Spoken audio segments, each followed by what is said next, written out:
Queer people are magical. And by queer, I just want to be clear, I mean anybody who identifies as not being entirely heteronormative, gender normative, and just don't quite fit in the box of gender, sexuality, sex identification. But we are magical beings in two ways. Let me tell you why. The first way is we are masters of the magical art of transfiguration. At a very young age, we are able to change ourselves into being something other than what we are. We become something more acceptable to our family, to our friends, to society. We change how we talk, we change how we walk, pretend to have other interests. We create a mask so amazing that people can't tell the difference between reality and fakery, that we are something other than what we are. That's amazing magic to become something different than we truly are inside. That art of transfiguration. But as with any magic, it comes at a cost. Because if you're familiar with the idea of magic systems, you cannot create magic without taking that energy from somewhere. There has to be some sort of cost for that magic to occur. And in order to create the magical work of transfiguration and becoming something different than ourselves, that cost is our soul. We sacrifice drops of our life force to pretend to be something other than ourselves. And if the young queer person doesn't ever reach a point of authenticity and letting go of the magic spell, letting go of being somebody different than they are, then eventually they will drain themselves dry and they will become empty husks. I think we've all seen them. The people who are dead behind the eyes, who are living a life but aren't fully there. They've traded in their life force for the appearance of a life, one that isn't them, one that they don't truly want, but is fulfilling certain needs for societal or familial approval in some way. We queer people are the outsiders. We always have been. The very nature of our sexuality, our gender differences, sets us outside the boundaries of normal society, much like a witch and her coven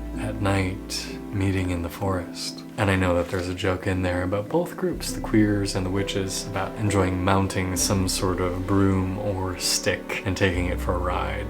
But being an outsider is a psychologically challenging experience to be. Unlike other minority groups, we aren't necessarily born into a family that reflects our otherness. If you're Latino, you were born into a Latino family. If you are Black, you were born into a Black family. But if you are queer, there is no guarantee that anyone else around you looks like you. And there is so much research being done on the psychological damage of otherness, that when you feel like you're different, when you feel like there's something separating you from the world, it causes an immense stress response in the body. And even before we understand our gender identity, even before we understand our sexuality, we know that there's something different about us, we queer people. We know that there's something that separates us from Billy and Tom and all the other kids on our block or in our family. And we spent millions, if not billions of years, historically speaking, where to be different was dangerous. Because to be different might get you ostracized from the group. To be different might get you thrown out of your tribe, where you'll be alone on a glacier, starving, likely to be eaten by rogue saber-toothed tigers. Different was dangerous. And excommunication was one of the most horrible things that could happen to an individual. We have that in our DNA. We lived that way as hunters and gatherers for millennia. And so when we as a young person know we're different, there's that existential fear of being excommunicated. Because we're not like our dad, we're not like our mom, we're not like our siblings. And so we work our first magic spells to create an illusion to be somebody other than who we really are. But there's a second way in which we are magical. And I want you to go with me on this one. By being queer, by being different, we see the world in a slightly different way than our heteronormative or gender normative brothers and sisters. We are able to see advantages that the rest of the world misses. And what is the spiritual but to be able to step outside of the ordinary and experience the other, the realm of the wild, the realm of the spirits, the realm of creation. The spirit world is the realm of the other. And we, by being born as being different, by being queer, we are the natural owners of that space of otherness. We are the natural guardians of the world of spirit. It's no secret that historically speaking, a lot of gay and queer individuals have been drawn to the priesthood. Often it's because it's a place where they could escape needing to be married or living a traditional life. But I wonder if it isn't just escapism that draws people to the cloth, but that strong spiritual pull.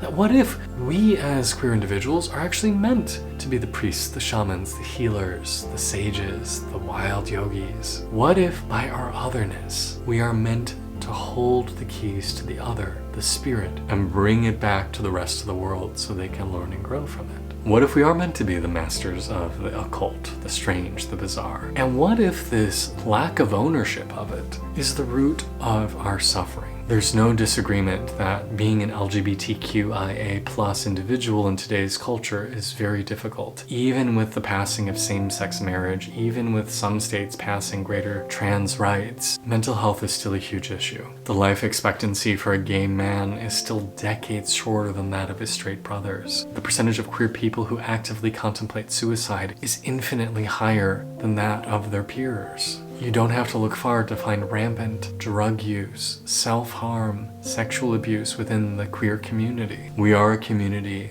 that is suffering. But what if the reason for this general malaise is a disconnection from purpose? We already know that one of the biggest reasons for anxiety, depression, substance abuse is disconnection from meaningful work, disconnection from purpose, disconnection from what we feel is what we're meant to do. And most of us in the queer community grew up in a faith tradition that was exclusionary of our experience, that said, at best, love the sinner, hate the sin, that you're welcome, but you have to leave what makes you you at the door. That's not acceptance. That's not love. We have been berated, vilified, demonized for being ourselves. We've been told that we are inherently sinful and less than. It's no wonder we've turned our back on the church and on spirituality as a whole. But what if that's the reason for our suffering? What if by leaving behind our spirituality, we lost our meaning? We lost our reason for being here? What if there were a spiritual tradition that actually celebrated the otherness and said, by stepping outside the bounds of normal society, that's where you experience the divine, that's where you experience God? Well, actually there is. If you go to India, there is a tradition called Tantra that thrived for a very long time that says by transgressing society's norms, we experience the divine. And these tantric yogis of old would go to cremation grounds where human bodies were burnt, places that were considered very impure and taboo and dangerous, where ghosts would haunt it. And rather than making their offerings in a temple, they would make it in this polluted place. They would wander the streets naked, covered in ash. They would carry begging bowls made of human skulls. And through this transgression, they would find inner peace. They would find the divine. They would say, if I can find peace and blessings and joy here and find my energy here in the radical, then I've won.